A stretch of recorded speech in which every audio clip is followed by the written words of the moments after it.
Today's episode is brought to you by Today's episode is brought to you and that echo. Hey everybody, welcome to Shifting Gears. I'm your host Clutch. Joining me is the ever so illustrious fellow member of Australia. It is Duckville LOL. Duckville, thanks for being here. Hello. It's cold. My hands, I just noticed one of my hands is really, really red. I don't know what's up with that. I did do some kickboxing yesterday, so it's probably because of that. Okay. You're not looking at... don't panic, guys. You're not looking at Reddit gentleman boners or anything like that, are you? No, not yet. Okay. And joining him, taking the place of Wigan, who was able to make this episode, but actually a special treat for all you viewers out there. It's the hero of Reddit himself, Leaf Eater. Hi, it's me. It is him, a.k.a. Thank Joey. you for having me on. Hey, you're welcome, man. You're welcome. We had such a good time seeing Conan a couple weeks ago. I figured this guy's that was great. It was great. We'll have to do it again. All right. Well, everyone around the world on the internet is reeling from the Xbox reveal, aka the Xbox One, O-N-E, not W-O-N. The Xbox actual reveal itself. Some say it did win against PlayStation, but I think they were kind of even playing field. Xbox barely showed any games, where the PS showed more games, maybe games that some I was slightly interested in, a lot I wasn't. But the PlayStation did not show off a console. The Xbox did, and they showed the console at work. And, you know, right off the bat, I'll admit I was a little bit cynical on Twitter because there's so much fluff that happens in these press conferences that it really gets annoying when they keep saying the same thing: innovation, new, this. Haven't you always wanted this? Like, no, I wanted good games. I agree that having a one-stop shop for entertainment system is fine. I'm cool with that because it's great already having Netflix on an Xbox or be able to pull up YouTube on the Xbox to show my family something compared to, hey, everybody, let's crowd into my computer, around my computer in my bedroom. That's a little bit too close for comfort for some people, but you know, it's a bit intimate. But you want to work at the strengths of what the Xbox is. In the beginning, they say, "Listen, we think the most important screen in the house is the television screen in the living room," and they want to build on that. With all of the searches and the side scrolls and things, like if I'm watching a movie, I don't want to browse the internet. I want to watch a movie. But that's just me. And a lot of the things I can already do with my remote control. You know, I press the source button, I go to TV. I press the source button, I go to Xbox. I don't need a handy dandy voice. But now you can say it. Yeah, great. It's awesome. Woo! I'm responsible with my remote controls. I know where they are. But maybe for, you know, a family where the kids could place it somewhere and they disappear, which has happened a lot when I was a kid. I could see the practicality of that. But for a lot of the revelation itself, I quoted this on Twitter, and this kind of came to me when I was driving to work, was this event was like showing off a new car, but the only thing they talked about were the cup holders, the paint, and the radio. Yes, they're pieces of the car, but they are not the main pieces. I want to talk about the engine. I want to talk about how fast it can go in 60 seconds. I want to talk about the miles per gallon. I want to talk about the history of the engineering in this vehicle and why it will stand the test of time relatively until, you know, something better comes out. That's what I want to talk about, and that's not what I received at all in this. So was there no Halo 73 or something? Oh no, there's going to be a Halo TV show because 343 Studios is so divided on what they want internally and in terms of vision and planning and goals that they have to hire Steven Spielberg to help them with the story. So Steven Spielberg will be directing, producing, being involved in a Halo television show exclusive for Xbox. So I'm sure you're going to have to pay for it, which is fine. I'm totally down for that. I'm not. I still I'm not want gonna Xbox Live to be free. I'm not going to watch it. I didn't watch Forward Unto Dawn because I just don't care. I've never really been into Halo. It's a great game for people that play it for consoles, but after Halo 2, I was out. Yeah. It was just too much. Exactly. Yeah, that's what I've heard from the majority of people that play Halo. And a lot of them still played it because it was on the MLG circuit. But they just have some issues. The same with Infinity War. They're trying to figure out what they're going to do with Call of Duty, where Treyarch gets it. They get the competitive scene. They get the multiplayer for the most part. It's still going to be a struggle when you have a new game coming out every year. to try to build an esports off that. But if Treyarch's writing the checks, I'm not going to complain. If they're going to support the players, which is the number one people you should support, and second should be the production and talent in order to build an esport, then go for it. Some approaches have the other way around. I understand that when you go for an entertainment business. And that's all this is entertainment business. Your guys' thoughts. Leaf Eater, I'll start with you. You're the one who watched it as well. What are your thoughts overall? I thought that the whole production was like more geared towards someone like my father who would watch it and be like, "Oh man, that's so cool! I can't believe that I can like make some hand motions and then my screen goes to another screen and then I can like do internet searches while I'm watching basketball. Who wants to do internet searches while they're watching a basketball game?" Like, I was somewhat impressed by just the specs, the limited specs that they gave out, because they should be able to make things that look nice on consoles now. But I'm not impressed by all of their new software, their Windows 7-esque, like, hey, let's do everything at once software. Are they going to have Microsoft Word? I hope they do. well, if you pay your premium subscription to Xbox Live, maybe you can like download a spreadsheet app and it'll be like a mini Excel so that you can do your fantasy football stats while you're watching football, because that's apparently where they want to be going. But they have to be built and made in the system itself, because you can't import them, because you cannot import any old games. There's no backwards compatibility. There's no backwards compatibility. So anything. But everything's in the cloud. I know. The fantasy thing they showed to me, this was all marketed to sports fans. This is what this revelation was for. It's like, if you like ESPN and if you like sports games and one racing game, you're gonna get this system, because here's what we can do with television. When the guy said Xbox Fantasy and it brought up LeBron points, if I say Xbox Fantasy, I want a naked Kristen Crook appearing in front of me. That's my fantasy, not LeBron points. You don't need to know LeBron's stat line? No, not at all. Not at all. That's not what I want. Well, the whole aspect of, I think that the most interesting thing that they did talk about was how they were integrating TV. Like, I wanted to know more about that. Like, is my Xbox going to be replacing my cable or my satellite receiver? I don't think it is. They said that it was local stations and stuff. And at first, when they were saying that we're going to incorporate television, I thought, now this is innovative. Microsoft offering their own television programming. I can see them doing that for 10 channels, the major networks. And I thought, that's pretty cool. That's That's innovative to me. Here is a separate alternative that, if you could pay some sort of premium for to get those 10 channels, like $5. I'm like, dude, I'd be down. I can watch the Oscars, I can watch the Grammys, I can watch the Emmys instead of having to watch it later on or get highlights or through other methods. So to me, that would be completely viable. But it has to go through your cable company. I'm thinking, oh my gosh. So I have to subscribe to cable or to satellite between $60 to $100, and have an Xbox, and have your Xbox Live subscription probably too, if you want to have. Exactly, so. It's just too much. It's too much. Why pay for all that when I only want to watch 4 shows? Exactly. I mean, if they can give me like the TV shows that I want to watch, like if networks start coming to Xbox, so that I can get like just AMC or just Showtime on my Xbox, and then use that as an alternative to having a full cable bill, like just subscribing to a few channels, or maybe even like throwing a DVR in the box with all the hard drive space. Like, I would have rather had them go that route than.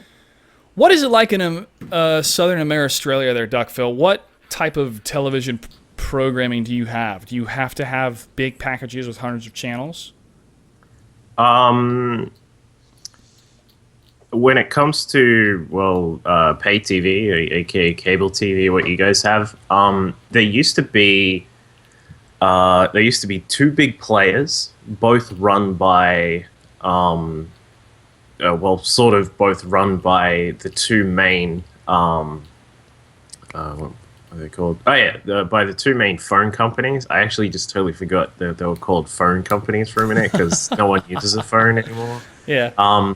And it was called Optus Vision, which was run by Optus, and then there's Foxtel, which technically is now run alongside Telstra, who's like the super big, kind of the monopoly moneybags guy of the phone industry here. And then there was a third one that was run. I don't know what it was. It was called Sky TV. It was watched by people who like watching horse racing or something like that. I don't know. But so basically there was that, and the majority of the time it is very much like the model that you guys have, where you have a base sort of setup for the cable TV. Then you have additional packages that you can add on. So if you want like, history and the food channel or something like that, you can add them on, and it obviously increases your monthly cost. But Optus Vision died out, and now it's essentially a monopoly of Foxtel, who's the sort of the Telstra-based one, the really big one. They've got this massive monopoly. They actually just locked down Game of Thrones. So Game of Thrones used to come here about 2 hours on Foxtel after you guys watch it on. That's 2 hours after West Coast has it, by the way. Okay. And then it also used to go onto iTunes if you could pay for the season or per episode on iTunes. But they've now locked that down, so the piracy rates on that is going to go up again. I kind of posted something about that on Facebook and Twitter, but yeah, effectively it's the same sort of thing, I guess. I've never really had pay TV just because I don't know, it's kind of a waste of time to me, because all the shows that you watch you can get online. we don't, bearing in mind we don't really have Netflix at all. That we don't have that here, or anything like that. But wow. Hopefully soon that will be Sucks. moving across. I watched Chinatown for the first time on Netflix last night. That was a hell of an ending, man. Jack Nicholson and Faye Dunaway came out in 1974. The reason I wanted to watch it is because Adam Sessler talked about the power of its ending in terms of the story overall when he was reviewing BioShock Infinite. And he mentioned Godot, and waiting for Godot, it ends with them just still waiting at the bus stop. Nothing really happens. Everybody's like, what is this ending? What? And that's what makes it so popular. So thank you, Adam Sessler, for mentioning that with your ever so deep analysis and review of BioShock Infinite. I bought that game because of his review, not because of the game itself. That's hardly ever happened. Moving on here, though, there's a couple tweets that came out during this event, and that's half of the fun, is watching what people tweet out during this event. And also, big shout out to the GameSpot commentators that were commentating over the event itself, talking of just super funny jokes that they made. It was totally worth it. This one lady, her name was Kathy Tellum, and that came out and talked, and this guy goes, "You tell him, Kathy," and I thought that was great. Some tweets. This one from DB Wiggin, our good friend. And this was when EA talked about 3D crowds. 3D crowds, guys. We're living in the future. Hey, EA, if you lose your internet connection, does the crowd leave the stadium? Good question. All right, another one from Cream. All that stuff is cool. All that stuff is cool for people who don't know how to use PCs. All right. Another one from Adam Sessler. As someone who once worked in TV, you don't want to be immersed in me. And then one for myself. Simple, instant, complete, which was the 3 words they used in the 3 different displays. Simple, instant, complete, destruction. Xbox One. First target, Air Force One. And you see missiles fly out and stuff. That'd be terrible. Xbox is now a sentient being. Freaky. That's how it starts. That's how it starts. Being the cynical bastards that we are sometimes watching this stuff, I'm still going to buy it because of having the entertainment integration is great. Watching Netflix on the Xbox or other videos is great. And also watching Twitch, which we can do now, is great, because if I want to watch a major eSports tournament, I don't want to have to take an HDMI cable from my computer, run it to the big screen in the other room, and deal with all that. If I can just play it right on my Xbox. That to me is very attractive. That's actually one of the biggest things lately relating to consoles that I've actually cared about, because the majority of the time now with consoles, someone mentioned in chat, Templar631 mentioned in chat, I built the Xbox to play Halo, and whether that was a joke or not, when the first Xbox came out, that was it. You bought an Xbox to play games. You bought an Xbox to maybe listen to music. I remember for my, I think it was my 16th, or maybe it was my 17th birthday or something. Wow, so young. I had the party at my house, and we played games. And then also, once if people weren't playing games, I had all my music on there, and you could just play some music off it as well. And while technically that's actually not that hard to do these days with basically anything that anyone has, it was still pretty cool to be able to do that. And it's kind of ironic that I've said that, but it's now like this kind of it's a computer. And that's what I'm confused about with all this stuff about watching TV, watching movies, watching all this crap on an Xbox. So I'm like, do you still play games on it? It's kind of like a phone. It's kind of like if you took a mobile phone and went back to the late 80s or something like that, when mobile phones were first around, and they were like these big suitcases that you hang around with. It's kind of like you show someone a smartphone and you're like, oh my god, yeah, I can go on Google, I can Google search, I can go on Maps, I can blah blah blah blah blah, and then the person from the late 80s would be like, can you still call with it? And that's what I'm kind of wondering with consoles these days. But anyway, back to my point. The Twitch thing is just awesome because it means that people who are not really involved in esports, but who would become sort of the casual viewers that get added onto streams and actually get really involved with it sometimes, they can actually get really easy access to it now. And I think that's probably one of the coolest developments. That's what they did for the Call of Duty event. They streamed the finals on Xbox. And on Twitch itself, they had 120,000 plus. They had a lot of people watching it. And then you had all the people watching on Xbox, which they didn't release the number. That's huge. That's accessibility. That's the same as putting the game in the client and watching it, which Blizzard still hasn't done yet. But hint. Riot and Dota have, Yeah. It's huge. Soon. Accessibility.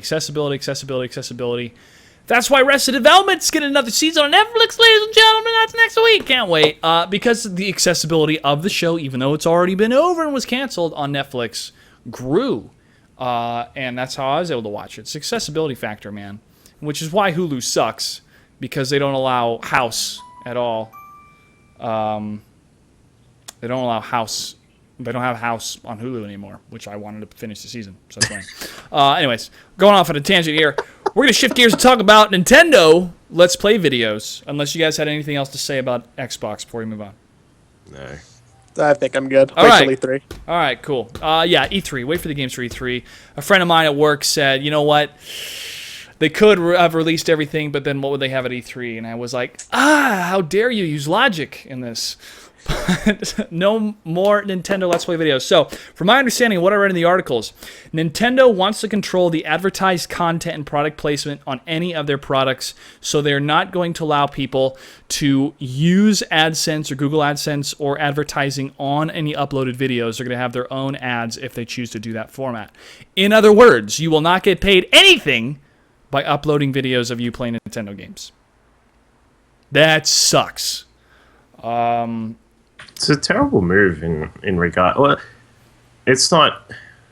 I don't want to say it's like terrible, but it's quite silly, I reckon, from a marketing perspective. As someone who sort of deals with marketing or used to deal with marketing and PR quite a lot, if people are freely advertising your games, why would you try and discourage them from doing that? It's kind of like if, a while ago, like about a year and a half ago, one of my uploads actually got one of my uploads of a StarCraft cast got blocked on YouTube because it was like a copyright to Blizzard and GSL and GOM TV. Oh, was this And the one I got involved in?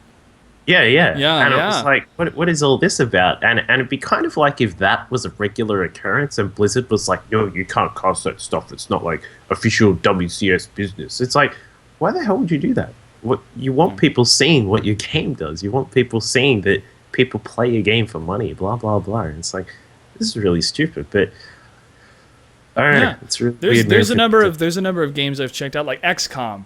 I didn't know about XCOM. I still haven't bought it yet. I will eventually, but I watched some people play it and I thought, I could see myself playing that. I'll get it eventually. Compared to these hype videos and reviews and stuff, I'm thinking, yeah, these people got paid to say all these nice things. That's why it's on their website, And it's like the exact same thing with Dystopia, which is an FPS which I used to play really, really not competitively, but a lot. when it was sort of popular here, but it's not as popular anymore. But I'm going to be making like a sort of gameplay video of that very soon once we get the Australian servers back up and running, because it's a cool game. And like, imagine if you wanted to do that for Nintendo. Obviously, you can still do it, but I mean that little extra tidbit of, well, I get like 50 cents from this video is not there anymore. It's kind of like, well, you know, maybe I don't want to as much. Yeah. Was Nintendo speaking specifically on like YouTube uploads or like all ad revenue? I think it meant all ad revenue, but the most of it is going to be on YouTube. The thing is, who actually has a Wii? You. I don't know anybody that owns one. I played it last year at E3. What? I have the old Wii, but not the Wii U. Yeah, I got the old Wii. I have 2 more games yet to play on the Wii before I retire it. One is Super Mario Galaxy 2, because the first one was a lot of fun. And the second one's better. The second one is going to be The Last Story, which is made by the guy that did the original Final Fantasies. I have The Lost Odyssey to play on the Xbox 360, and then The Last Story is still there. And I just got Injustice. It's a late birthday gift from a friend of mine. Thank you for that. I haven't even put it in yet because I want to read the comics first. But to me, like Injustice, that's a console game. The Last of Us, like those Final Fantasy games, to me, that's a console game. It's something I want to experience on a big screen, sitting in my living room, on my couch, enjoying this story, you know. Again, trying to be a one-stop shop in the entertainment scene in the living room is what they wanted, and I don't know if they're trying to replace the computer or what. It seems somebody in chat said this is more of a TV peripheral than an actual game box. We'll see. We'll see what the games come out, and that's the biggest reason why I bought an Xbox, guys. An Xbox 360 was to play Gears of War. I love that series. That was the biggest reason why I got it. Valve's going to release their thing, and it's actually going to have games on it instead of just being a watch shows box, and it's going to rule. No, I'll get a PS4 as well. The big reason why I've got a PS3 is because of the Blu-ray player. That's why I have mine. Yeah, and I played Uncharted, great series, definitely recommend that series, and God of War, which was cool, and then it had boobs, which guys like, and then it had a bunch of weird storyline choices, and yeah, so I mean, those type of games I like the feel of being in a living room for, and I don't think the PC can ever kind of replace that. But you can replace it by just having a cord from your PC go to the big screen and then turning on Steam and going to big picture, and then you have that kind of experience. I wonder if these consoles are afraid of big picture. If they're afraid of Steam. Or the Ouya or Ouya or whatever. I would be. Yeah. All right. Probably afraid of what Steam hasn't announced yet. More so than what it can already do. Yeah. Anyways, it sucks about what Nintendo's doing, and a lot of people are really concerned because they're not going to have a big stage show at E3. Wii U's not selling too well. Could they make like Sega and then only keep IPs and design games and no more consoles? We'll see. But they were really ahead because of the not gimmick. It was kind of gimmicky, but the really cool motion sensor stuff, but they were completely behind when it came to online content and play compatibility of playing on servers, and that's what's still keeping them behind. All right, now it's time to shift gears into eSports. Papa John's, to be more specific. First off, Slasher, when you tweet something out, get the name right, and if you make a mistake, which we all do, own up to it and just and move on. Don't be a dick. That's really, really lazy, and it's really embarrassing. I think this is cool. I think this is a big payoff for Katz for all the hard work he put in. This has a number of different teams, Team Liquid, EG, and Root involved, and different avenues. So this is actually market research from Papa John's to see what kind of interest there is. I actually went out and bought a DiGiorno's pizza last night, and I was going to cook it in an oven, but the oven didn't work. And I took the oven apart. I tried to light the pilot. It just didn't work. It's like, this sucks. I called maintenance. They weren't available. So, all right, Papa John's, you win this one. And I went and got Papa John's, and they wrote on the box on the receipt, it said, this is eSports. So I took a picture of that on Instagram and shared it. So I thought that was neat. And, I did my part. I think this is cool.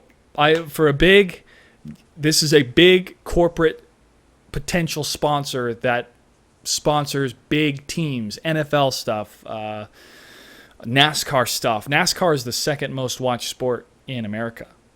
Number-wise. Number one is football. So this is huge if they move into the esports scene. What's that?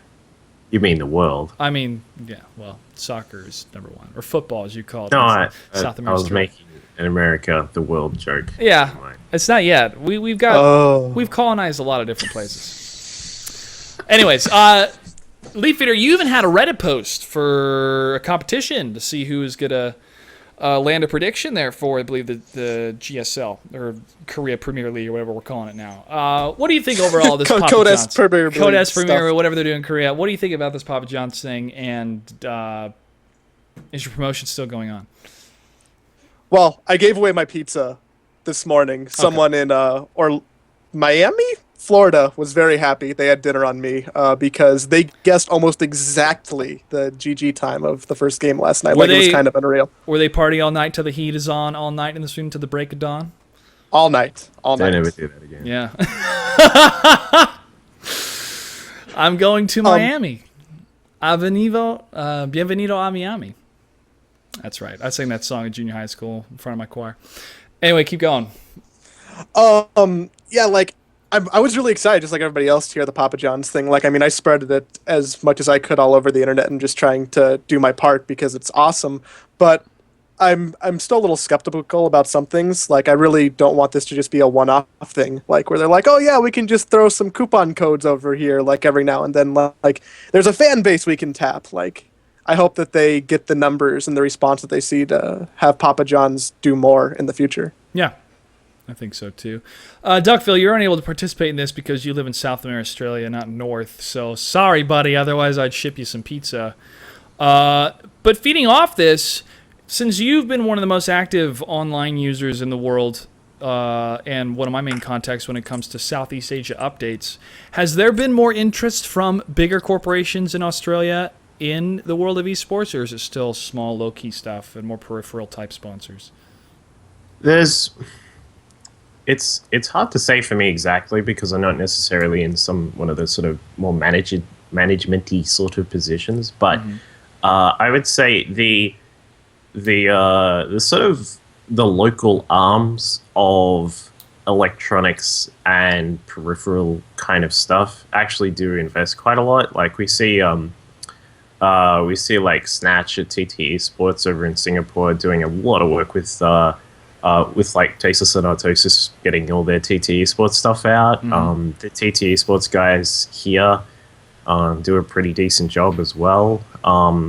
Astro and I can't remember some of the other ones. As I said, I'm not really involved in that kind of thing because that's not my bag. But I don't think there's necessarily going to be like a random pizza place that's going to start sponsoring anyone here for quite a while. It's still quite the sort of the scene, especially here in Australia and New Zealand, is still very far behind. Like the fact that like this is how I sort of explain it to a lot of people that aren't really involved as much, is that so if you have Korea as like where esports actually happens, big companies, SK Telecom, KT, all this stuff investing, like they're massive names in Korea. Then in America, you guys are like sort of, you're still catching up with that. But let's say, for example, as an example number, you're about, sort of 10 years behind where Korea is right now. For Australia, we're probably like 15, 20 years behind. There's still a long way to go. Obviously, part of it is to do with the internet troubles. But overall, there are a couple of very small, very, very, very small businesses, namely Vroom Vroom Vroom, Dejan SEO, and Tic Tacs, who have actually they're like completely random. Like as I said, one is a car rental place. Another is a small business search engine optimization sort of business. The other one is a like a tax and accounting sort of thing. And it's like three completely random things. Yeah, it's like three completely random things, but they are actually sponsoring one of the local sort of one of the biggest sort of clans in Australia, and that sort of thing. I would really like to see that. I don't necessarily think that for the scene to grow, you need to have the biggest names. You need to have like You know, as I was talking about before, the biggest phone line company, Telstra, they don't have to necessarily sponsor stuff. It's obviously very awesome.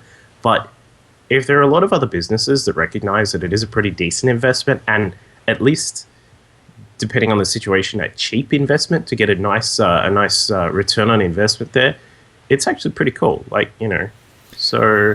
Speaking of return on investment, this just in, Sony 10.36% up in the stock market. People are buying Sony stock left and right after today.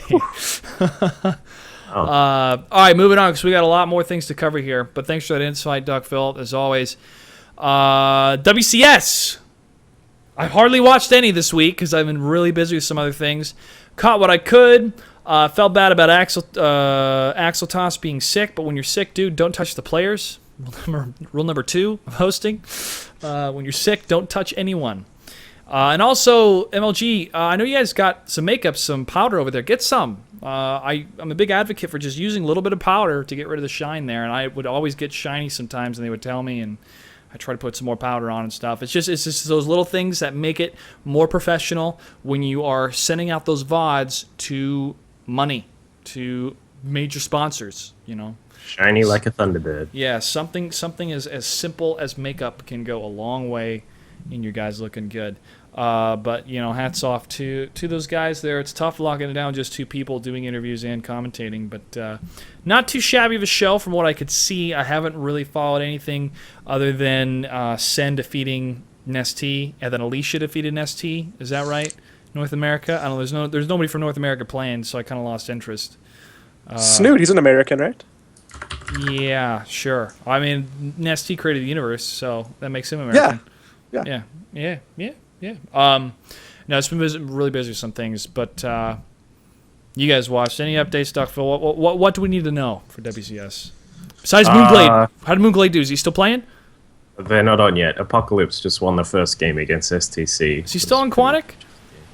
Yes. Yeah, he is. Quantic's still a team, huh? Still around? Supposedly. Around. Thank you, newbie. Snoot was really good. Snoot took out Nestea, obviously. That was quite an achievement. And then he handled Alicia quite decently. Alicia was like ripping people apart with some. It was kind of like if anyone watched Code S in GSL, where SOS was doing this kind of sort of weird attempt at going for Colossus Void Ray like as quickly as he could off 3 bases. SOS was doing the bad version of it, where you kind of just don't build a single sentry and expect to hold a 3rd base against the Zerg. And I mean, it could work sometimes if the Zerg is super greedy. Like if it was like Hydra playing or something like that, you might be able to do it because the kid just drones all day. I kept seeing tweets on Corruptors. Why do they make Corruptors in these ZBZs? It is terrible. Like some of the just too many people making Corruptors against Void Rays, and it's like, yeah, that's never going to work. So, but yeah, Snoot did really well. Took out Alicia, which was quite impressive, and then Alicia obviously had his fight with Nestea. Mm-hmm. That was pretty good as well. He took him out, and Alicia looks so much different without glasses. He looks younger, yet handsomer.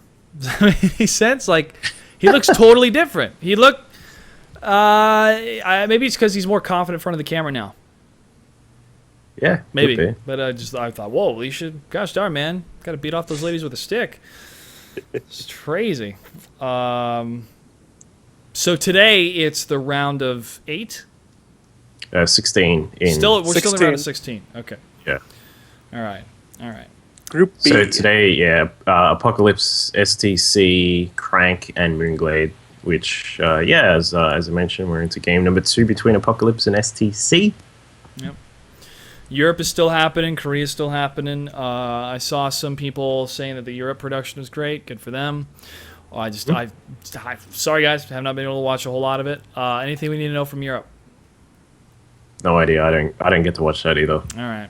They're a better, like, all-around show than MLG by far because they have, like, crowd interaction and downtime content and, you know, important things. Yeah. I know. I've built a lot of those. in a studio that I work with now. And we keep telling MLG, you need to have this. Give me a cameraman and an editor, and we can have 6 interviews done the day before we go live. We can use for filler content. Hell, I'll edit them. Or we can do stock footage of New York. Yeah. To be fair, some of the stock footage is cool, but they do need to have. I want Axeltoss and Axlav on the town with some North American player, or Nestea, and like they go to Korean barbecue and you talk about how good the food is. Is it the same in Korea? 5-minute segment, fun. That's a good idea. Get some profile of the player, see them outside of their element. It's not all about the games, guys. It's an entire entertainment package you have to build. That's Go what and I talk want to see. people on the street about StarCraft and just see how many people actually know what you're talking about. Yeah, or just have some fun somewhere. Get creative. There's so much more they can do. There is. There's a whole lot more. And they're really limited either in the creative space or their schedule right now, and they really need to do that for the next season because that creates this entire entertainment package. This is I want to be entertained, and it's not just with gameplay. Okay, so another thing, there's so much going on in the different regions that I of course want to follow the WCS America as much as I can, but the tournament I follow the most is Shoutcraft America because they actually have North Americans playing in it. And Root Kane wins. Congratulations to him. I thought it was neat that they could have the actual finals at MLG. I thought it would have been better if they had it in Southern California with a live audience at a Barcraft. That would have been neat. But all in all, still was neat. Root Kane takes it. Proud of him. Handful of people were able to put together a tournament better than what Blizzard can do. Isn't that kind of funny? It is. And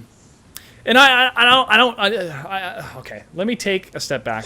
What Blizzard want to do is huge, all right, a huge thing, but the crowd reaction because of the WCS issues was huge for Shoutcraft. And it's what we wanted as Americans. We wanted to follow an American tournament with the best North American players. Did we necessarily have all the best? No, but we had a good amount. And we saw some cool plays, some cool back talk, cross talk between the players. I felt it was a very entertaining tournament that a handful of people put together. Jenna Bain had the idea, Total Biscuit was able to broadcast it, and had Husky's involvement. I thought it was a lot of fun. And that's what it should have been built off of, to me, for these region-based tournaments. Congratulations to again, Kane, Total Biscuit, Jenna, for having a very, very successful North American exclusive tournament. And I look forward to seeing more, hopefully, in the future with that. Because, again, guys, as I talked about last week, if I'm a Mariners fan, I don't care how good the Yankees are. I want to follow the Mariners because I'm from there, even if they get killed every game. Yeah, Yankees and Mariners go. Tocqueville doesn't even know what I'm talking about. Baseball, right? Yeah, it's baseball. Yeah, Okay. yeah. Anyways, whoa. I lost you guys. Hold on. Whoa. There we go. Whoa. All right, so with that being said, WCS Season 2 is shaping up to probably be a better experience than what Season 1 is. That is the growing pains of anything for a huge undertaking. And hopefully they can make improvements, but things were smoothed out throughout the process. Let's talk about the notorious PIG. Pig! Duckville, give us an update on one of the coolest guys I haven't met yet in the Southeast Asia region. Pig, one of the best Zerg players down here. At least in my opinion, he's definitely one. I don't know. I kind of personally think that Pig is the best player here, but unfortunately, we still haven't really gotten him to gain a bit more of a name overseas. But he also, speaking of which, he's going to be on meta today, later today with Artosis and the other boys. But he is going to be going to DreamHack, which is going to be awesome. DreamHack Summer in Jönköping. I don't know how to say that, in Sweden. And obviously that's a long trip for someone here in Australia. It's like I think it's like it sort of depends on which flight you get, but it's quite a long flight. It's quite an expensive flight, and but it is going to be pretty cool. Hopefully we'll get Pig to do a really good job with at least making it through the earlier stages, because he certainly has a potential to. Not to mention, this is obviously the DreamHack Open, where there's something like, 20,000 visitors through that sort of walk through the doors of this DreamHack. So there's obviously a lot of gaming going on. There's and there was actually, I was just reading as well, at the last event there were almost 15,500 devices connected to the network at DreamHack Summit. So like, just imagine all of that. Jeez, it's so many nerds sitting there without having showered in the last few hours. So it's the kinda smell. scary. Some MLGs were bad. I can imagine what it's like in Europe. Yeah, exactly. Girls don't even shave their legs over there. It's France. It's Shots or their fired. armpits. America. But yeah, Pig has been he's been in 3 IMs. He was in the IESF last year, which I was almost in, really weirdly. I'm gonna try to go to the ISF this year, for sure. Yeah. It's my goal to go to Korea this year. He was make also it in the happen. Prime House to train with the Koreans as well. He was? So yeah, so was. Pig's going to be journeying over to Sweden, and I tell you what, I am going to now just Google how long it takes to get there. Sure. It's not a real place, so it doesn't matter. Don't worry, it's not Okay. on the airplane website. Anyway, so yeah, XL5 Pig is going to be going over there. Should be a whole lot of fun. There is a like his own little promotional video, and this is one of the other reasons why I love Pig, is because he actually knows how to utilize social media and audio visual and stuff like that when basically no one else here does. Like, some of the teams do kind of utilize it a little bit, but I mean, Pig's the only person who actually does it really well, and that's something which in the future I personally, along with a couple of other people, are going to look to try and help out with some of the local players here and possibly international players in future. But anyway, that's something which I think really should go through. It deleted the link. Damn you, chat. Anyway, so it should be pretty cool to see an Australian player go all the way over to DreamHack in Sweden and participate there. We'll be rooting for him, man. The Australia partnership we have, dual citizenship now. Okay, moving on to World of Tanks real quick. The Korean League it's fun to watch because the Koreans are still figuring out a lot of the meta of the game. But the second match last week of Roka Team 2 versus Arthur the Troll King. Arthur the Troll King became the favorite team of Tasteless and Artosis because of the name. Arthur the Troll King was up 2-0 in a best of 3. Roka Team 2 in an amazing comeback. One of the craziest series we have seen in the World of Tanks Korean League. Was able to come back. It was down to 2 tanks at one time, a T-32 and an AMX 5100. If you don't know what that means, 2 huge tanks that both do a lot of firepower. They had both 1 shot each, and the guy on Roka Team 2 was able to get that 1 shot at just the right moment to take down the one guy remaining for Arthur the Troll King. Roka Team 2 was able to come back 2 more games, took the series. Really cool series. If you guys are not exposed to World of Tanks at all, it's getting bigger and bigger over there in Korea. I mean, Nick and Dan bring a lot of fun to it. They're still learning the game, but make sure to check it out. They just had the Asian finals as well, and it happened in Thailand, in Bangkok, Thailand, at the MBK Center. So I was able to watch a little bit of the first round, but haven't watched a whole lot of the Asian scene yet. And now for Dota 2, which everybody's really excited for. The international qualifiers have been happening. Mouse Sports winning the Western qualifier. The Eastern qualifier is still going. I'm going to try to make it over to the Beyond the Summit house this week. Hopefully, if I'm not able to, probably after, because I know they've been building up. Can you cut Gods' hair for me?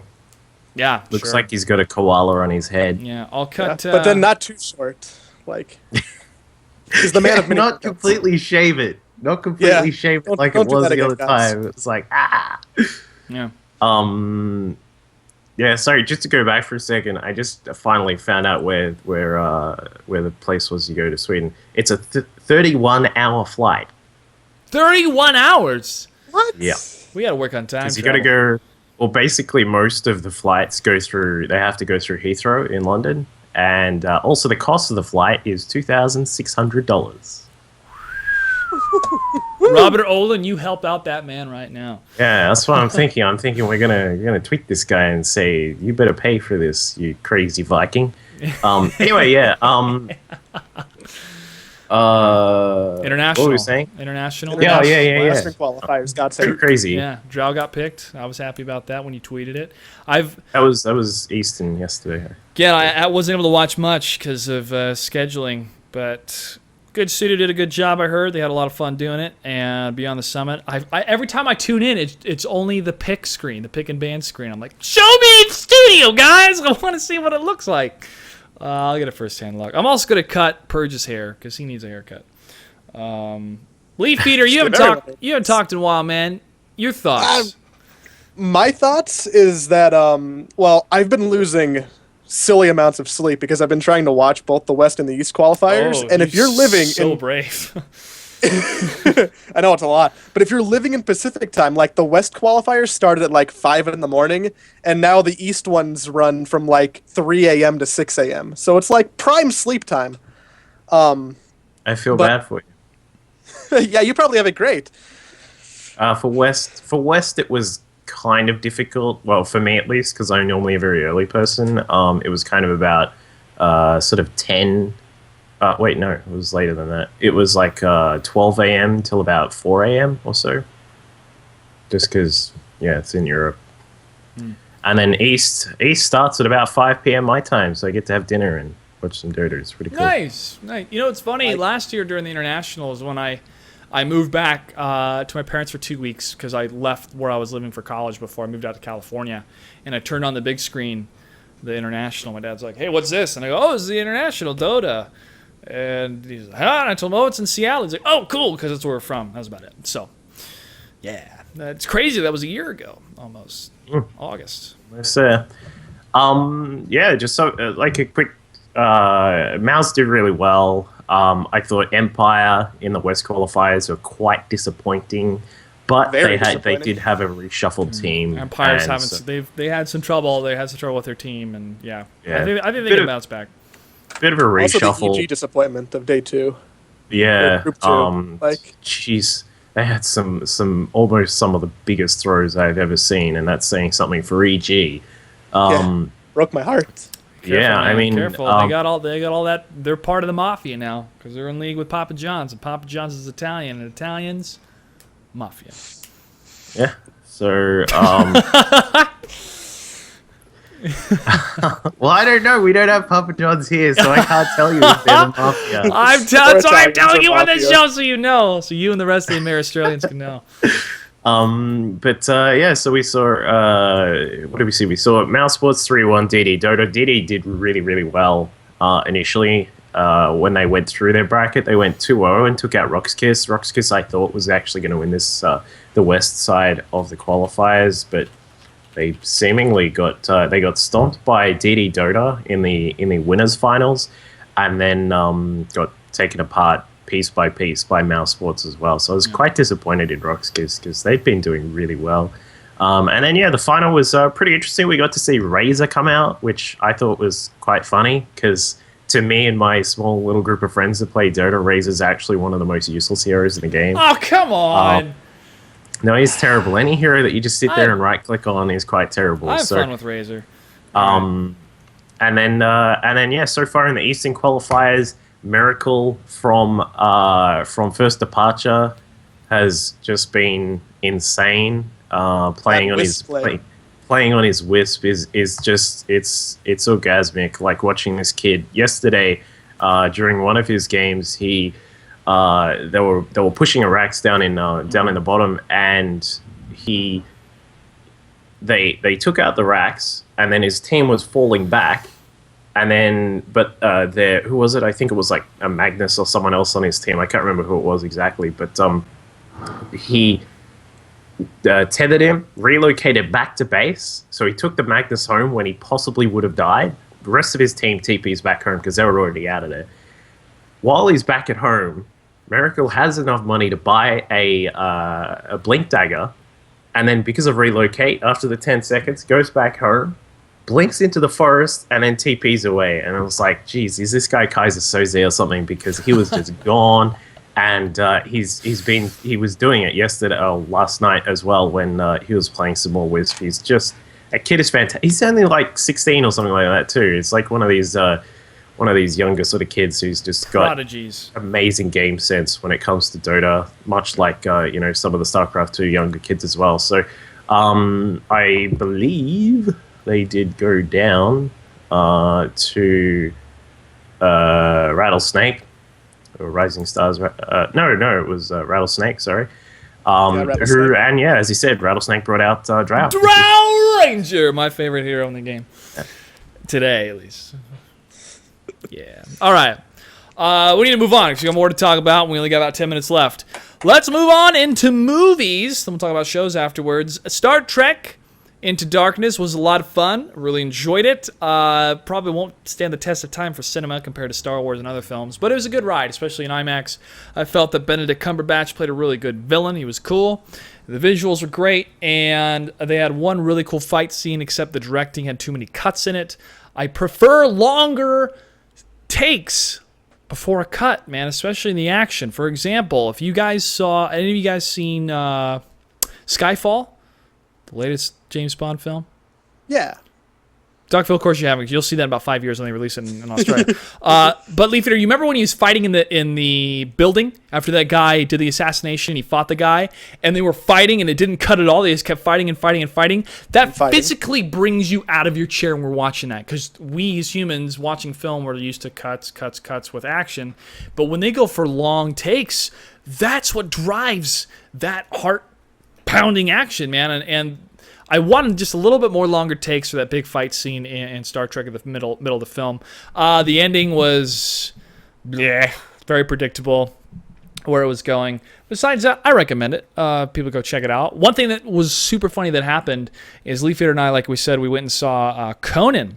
And at Conan, they talked about, they made a goof saying that there was a lot of technical language in the film, and they made this spliced edited video where it's Benedict Cumberbatch's character going, he's talking to Kirk and he's giving him these coordinates. He goes 2617411192 or something like that, and they keep splicing in 111127, and it goes on forever for about 30 seconds. And at the very end, it has these credits. Well, the credits, it listed Benedict Cumberbatch's character as Khan, and a lot of people got upset because they thought this was a spoiler to the movie. And Conan the next day is like, well, we didn't know this was going to happen. We had no idea. We don't work that hard here.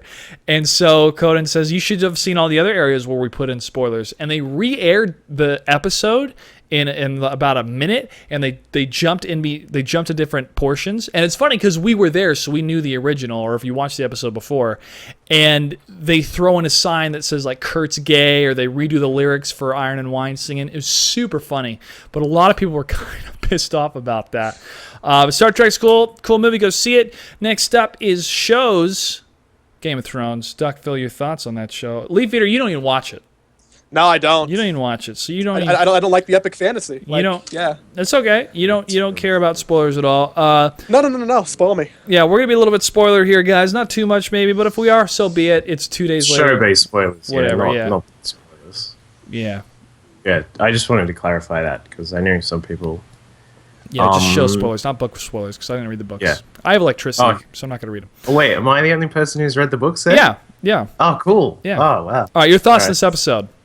Yeah, latest episode pretty good. A lot of my friends have sort of said this season has been quite boring. Personally, to me, I think if you've read the books up until now, it's actually been okay. Not necessarily 10 out of 10, but basically from this last episode that just happened, for the next 2 episodes, obviously to end the season, and then possibly through the first half of next season, whenever that comes out, that it's going to be like non-stop. So, but yeah, I thought it was really interesting to see how they did some of the scenes. Like, it was really weird seeing the guy named Dario. You know Dario, the guy. So who the dude's cut off supposed to be. heads. Yeah, it's supposed to be. He's supposed to have blue hair and a blue beard, right?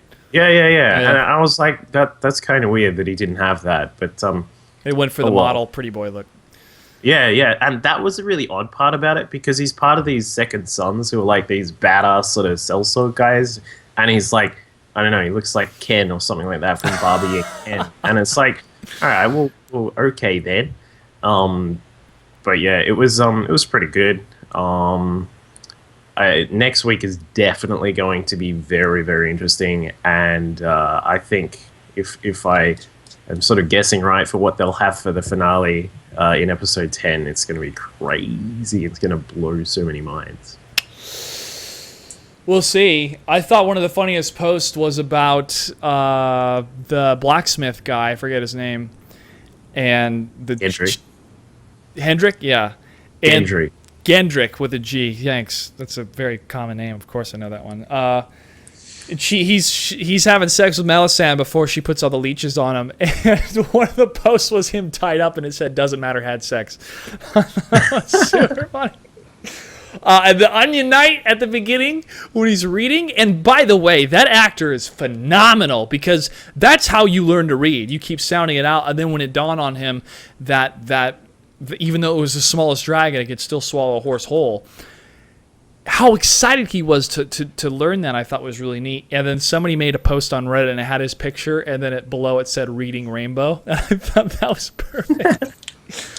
I loved Tyrion with that line he said to Joffrey.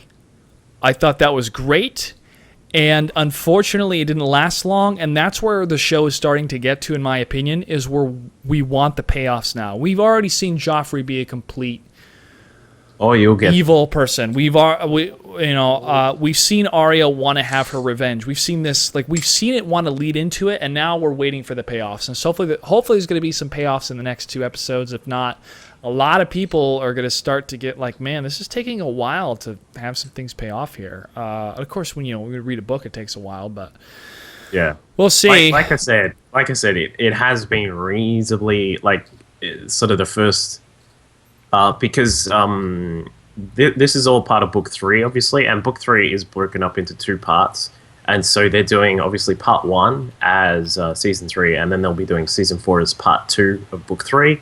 So it's all confusing with a lot of numbers, and only a mathematician can understand this stuff. But I'll have to ask Retorp. He's a mathematician. Yeah, exactly. And so basically, like I said, it does get really good for now, and it's basically just non-stop crazy stuff going down, and it will start next week. Good. I think it says what Sam's an idiot. He kills that creature with the only thing that can kill it, and he drops the dagger. Yeah. Joe, you just keep shaking your head. It was Sam. I can't believe Sam. Yeah. Yeah, he just drops the dagger. I mean, how dumb can you get, Sam? Come on. It was really funny. We were actually talking about this in one of the other Skype conversations that I was talking to with some friends, and someone just said, "I can't believe he dropped the dagger on the ground." And someone's like, "What game are you watching?" And it's like, "What?" He's like, "Which Dota game did someone drop their blink dagger?" And we're like, "What?" No. By the way, there's no episode, correct me if I'm right, Simpatico, who I believe is in the chat, there's no episode this Sunday because it's Memorial Day weekend, so they're going to have it the following Sunday. You're right. Okay. And the reason they're doing that does that is because last year they had the Battle of Blackwater Bay, and they had a little bit lower numbers because of the Memorial Day weekend. They want to hold off and get as many high numbers as they can. Understandable. That was a great episode last year anyways, because that's where all the budget went to, that huge explosion. Moving on into music. Daft Punk album is out. Go listen to it. That's all you need to know about music. Lastly, time to opine. All right. Too many online events. Esports is taking steps backwards. We have these really high production events, but they're online. There's no live crowd for these MLGs, which is understandable because the studio's really small. I've been there. And what they're able to build there is good, but a live crowd is always better. We need more social events for esports to grow at this point. It has become too online only, online specific, with not a lot of live events. MLG used to have 6, now they're down to 4, and we still don't know what's going on for Anaheim. We do know that there's going to be Black Ops. They announced that, but we don't know anything about StarCraft or They announced that there was going to be StarCraft. They said there's going to be StarCraft, right? Yeah, they said there's going to be StarCraft, and it's not going to be the WCS America event. I hope there's an open bracket, because that's what brings numbers and people and fun storylines. I know, I doubt it too. It's the experiences that we loved, that we grew to love, are no longer there. And yes, I understand there's going to be an NASL. Yeah, I understand there's going to be a soon. I heard one of their staff members tweeted 7 days recently. Yeah, we heard soon 2 weeks ago. Someone said, "Hey, if I could tell you, we'll have an announcement in a week, guys. Don't worry." I could tell. That's bitter. I am not Mr. Bitter. I am not Mr. Bitter. All right.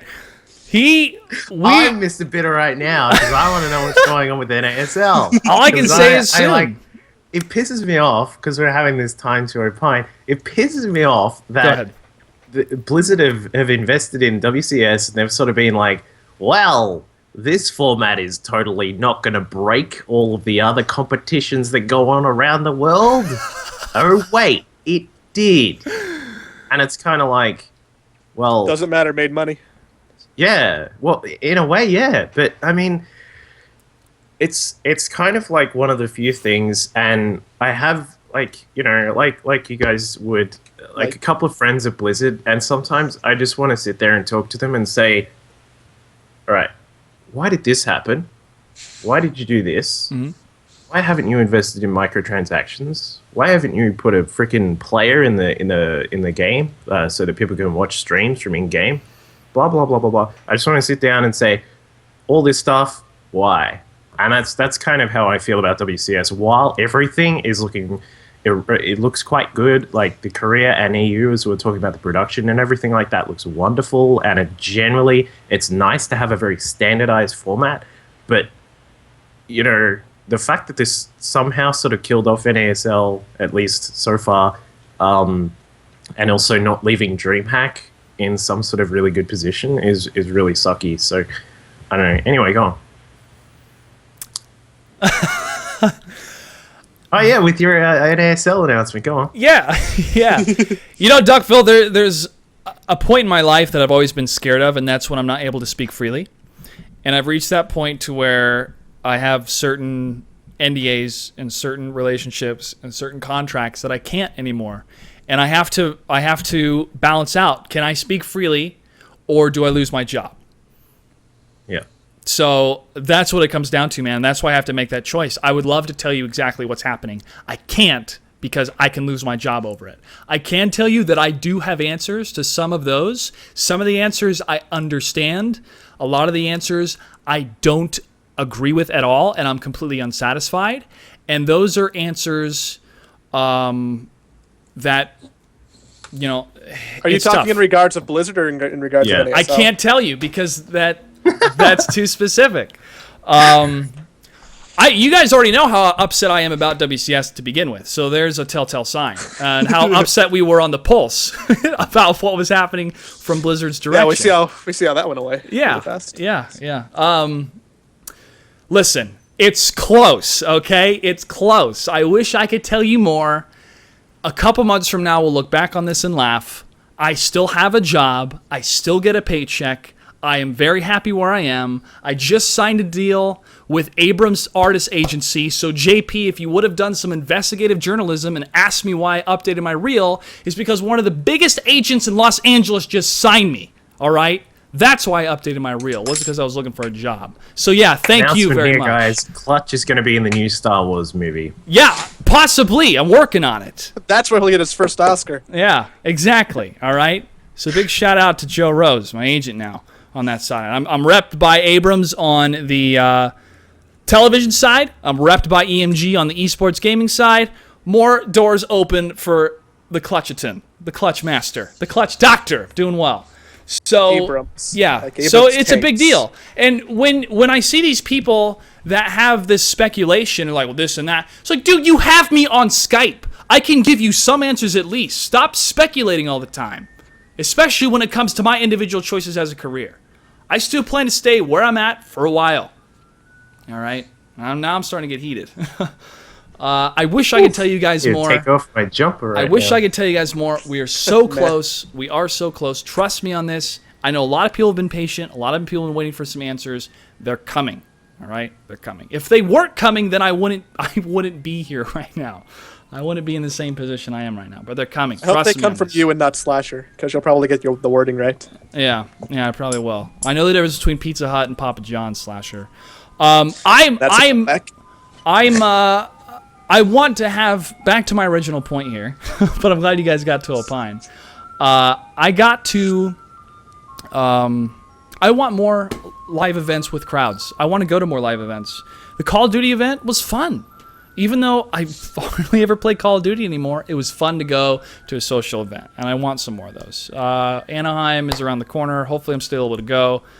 But yeah, you guys have anything else? I see more Barcraft events. Is that another topic you guys want to talk about? Yeah. Well, if I know you guys see the ice cream truck going by. It's so hot. It's so It's hot out here in the definitely- I desert. think that's fine. Yeah, it's so hot here. I know esports casual. I'm sick of seeing announcements of announcements. But if I could announce something, I would, man. But that's just how it is. Right now. Yeah, no, that Barcraft thing is. I was just going to mention that at the end. So if Leaf wants to mention anything first. Okay. No, I got nothing to mention. We do need more events, like in SoCal at least. I mean, Yeah. big events. We have Anaheim coming, and that's like going to be it for a very long time, like possibly towards the end of the year. Like, it's a lot of time gap without stuff to do here for the people. And I mean, SoCal eSports and their Barcrafts are awesome and great, and everybody who's local should go to them to make friends and have fun and fill the void that we have with like no MLG, no NASL hosting stuff out here. But we need more tournaments and less online stuff. Yes, agreed. No more steps backwards, steps forward. And yeah, so finally, speaking of Barcrafts and that kind of thing, we've got quite a few Barcrafts coming up that the Oceanic Esports team has put together. So I just thought I'd mention a couple of them. I know we're... Go ahead, keep going. Just have fun with the chat. I know, like, obviously there's a very minimal percentage of Australia or even probably CN general-based people in the chat, but I thought I'd mention them anyway. We've got, on the 25th of May, the Sydney MOBA over in Sydney, 4 p.m. EST for the LCS All-Stars, which should be a great deal of fun. I would link it in chat, but unfortunately we don't have the links on. We've also got, on the 26th of May in Sydney and Perth, the pub stomps for the G1 champions, the Dota 2 finals that are coming up. Then, of course, the big finale for WCS Korea finals.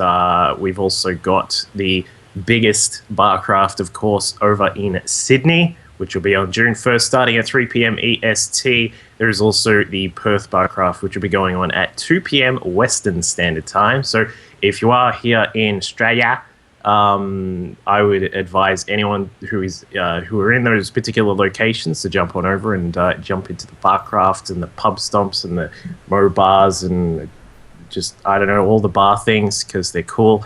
For anyone here in Melbourne, I probably will be going to the WCS Korea Finals Barcraft, which will be at the Exchange Hotel in the city.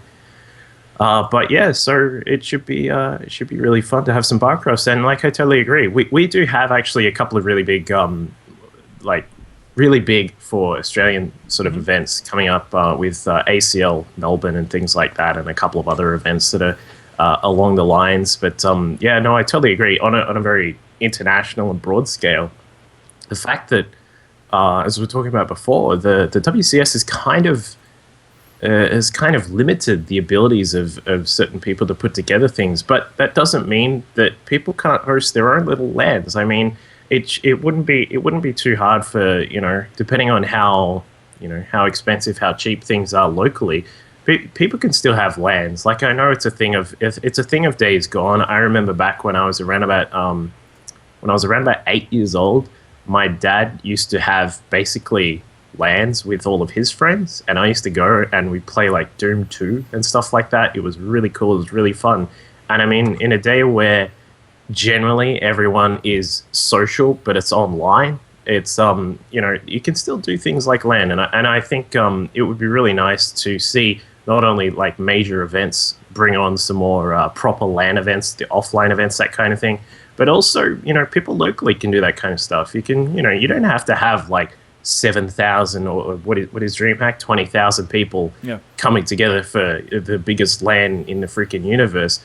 You can do like 5 of your friends come over. You can play like your own version of like a stacked Dota 2 game where you come over, you have some drinks, you have some Papa John's Mafia pizza and stuff like that, and then play some Dota with a stacked team, and then laugh at everyone when you smash the pub teams that you queue against. It can still be fun. So those type of things I would really like to see. Obviously, as we said, the major events come back a bit more with offline events, and it would be really cool if more people would do sort of their own little local LAN things. So, yeah, I agree with you, man. And on that, let's wrap it up, Duckville. Since you're talking, I'll let you keep talking with some shout outs and final words. Yeah, of course. if you're in, anyone to jump onto facebook.com/Oceanic Esports, where I am now a part of. We're looking to run the couple of some really good things in future, not to mention a whole lot of barcrafts as well. You can come and follow me on youtube.com/DuckvilleLol. I haven't actually uploaded anything in the last day or two, but I will be planning to within the next few days. Generally, each day I'll try and upload an interesting game or two. Also, shout out to Thorzane, who was doing a mech only day last night on his stream. That was just absolutely awesome. Go and check his stream out. He's a really good player, and he's a really nice guy who also talks about some of his builds and stuff that he's doing. And follow me on Twitter down there @DuckvilleLol. And thanks guys. All right, Leaf Eater, it's always a pleasure. And one of the biggest reasons I want more live events because I get to hang out with you, man. Oh, I love hanging out with you, though, man. All right. Now that's just got weird. No homo. All right. What shout-outs, last words? Yeah. I'm still here. Just wait for me to leave. Duckville third wheel. Thanks for having me on. You can follow me on Twitter @LeafEater up here. Yeah, there's an O in it because Ender's Games book stole my name. I do a lot of talking on Reddit, so just don't call me an asshole and follow what I say. And also the important thing that I have to get across is that if you're buying Mafia pizza from Papa John's, which you should at pizza.gg, make sure that you're subbing under E.G. Suppy, the Freedom Zerg, the one last true American hope in this sea of Koreans. We know that, as Omerta says in the chat, America, the defenders of freedom and democracy. Democracy is the worst form of government. Also, as said by Benjamin Franklin, we are a democratic republic. We could do another hour on that. Yeah, so. we could. But shout out to Omerta, one of the greatest writers in esports. Duckville, what else did you want to say? I was just going to quickly say, just pointing your finger, teacher, why? Yeah, and I was like, No, I was just going to quickly say, I'll most likely, I can't guarantee it, I do have some issues with the timing of it, but tonight at about 7 p.m. Australian Eastern Standard Time, which is about 4 a.m. for you guys, I think, I'll be here on the Handsome Nerd, probably playing some either War Thunder or StarCraft 2 ladder, playing random and doing cheesy builds against bronze people because it's funny. And that's it. Okay, all right, I guess I'm the last one. Well, thanks for watching Shifting Gears, guys. We are live every Tuesday at 3 p.m. on The Handsome Nerd. If I'm not able to make the show for any reason, I will tweet ahead of time. But always a pleasure to continue the show. We're here. We talk about everything because I love everything when it comes to pop culture and technology and entertainment. You can follow me on Twitter @Clutch08. This episode is brought to you by #Fluff. I'm still going to buy the Xbox One, even though it's anachronistically incorrect, because it's not the first Xbox. I'll still get it along with the PlayStation. They lost 359 numbers somewhere. Yeah. Anyways, thanks for watching, guys. 7 days.